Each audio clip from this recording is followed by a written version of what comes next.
Been wandering around Sherwood Heath this morning, listening to what's probably my earliest ever willow warbler, which has been calling, and then raven too. But the main reason for me wandering around Sherwood Heath on this fine spring day is this species here. This is the fabulous minotaur beetle. But my elation at seeing one of these and having the chance to film it quickly turned to something of despair.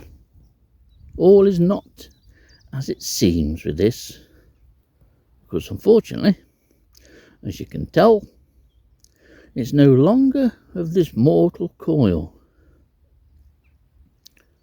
However, although that's not very good for the beetle, and I'm pretty sure that it has run its natural course and has enjoyed the best life a minotaur beetle could have, it does present us with an opportunity to have a look at this close up without it trundling off. It's just a shame that it can't trundle off, but we have to make the most of our opportunity here. But it is one of the UK's most striking beetles, and fortunately this is a male. There's those two horn-like projections with a smaller third one on the pronotum, giving the name of minotaur beetle, because it's like the minotaur from Greek mythology, which, if I remember right, had the body of a man and the head of a bull. It's a super species, fairly large. It's about an inch from head to tail end. That's 25 millimeters or 2.5 centimeters in new money.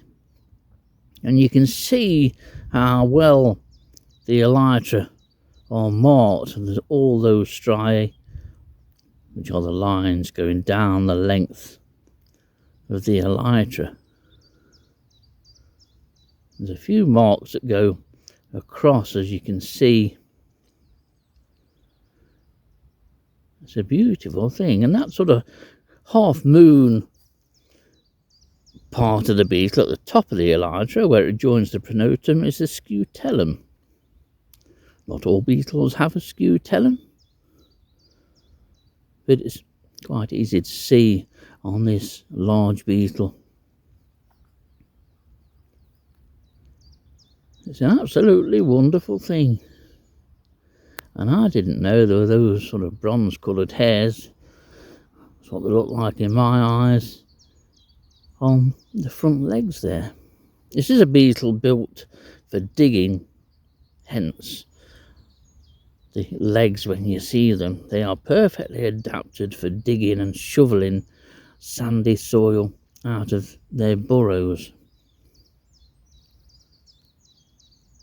What a super thing.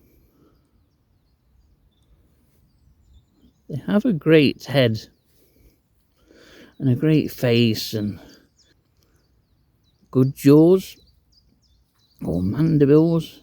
These beetles eat droppings. They are typical dung beetles, really. They will take rabbit droppings, some of which you may be able to see in the background, and roll them into the burrow. The burrow, I believe, is vertical, and off that vertical shaft there are a number of workings and cells that come off that, and all are furnished with enough dung to keep the larva going. What an impressive looking beetle that is. It's completely harmless. These don't bite at all. They may look ferocious with horns, but the horns are only used against other male minotaur beetles, I believe. They present us with no threat whatsoever. It's a super thing, just a shame it's dead. Although, if it wasn't so dead as it is, it would have walked off by now. Super thing, the minotaur. By UK standards, just look at that for a beetle.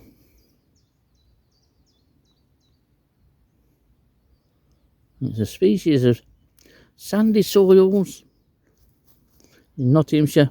It's found all over the Sherwood Forest area and the Mansfield area, right down towards Nottingham, wherever the soil is sandy, and it's especially coming on heathlands in the area.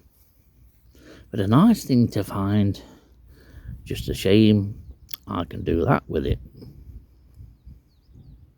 But at least it's had a useful life, a normal life, and has come to the end of that life completely naturally.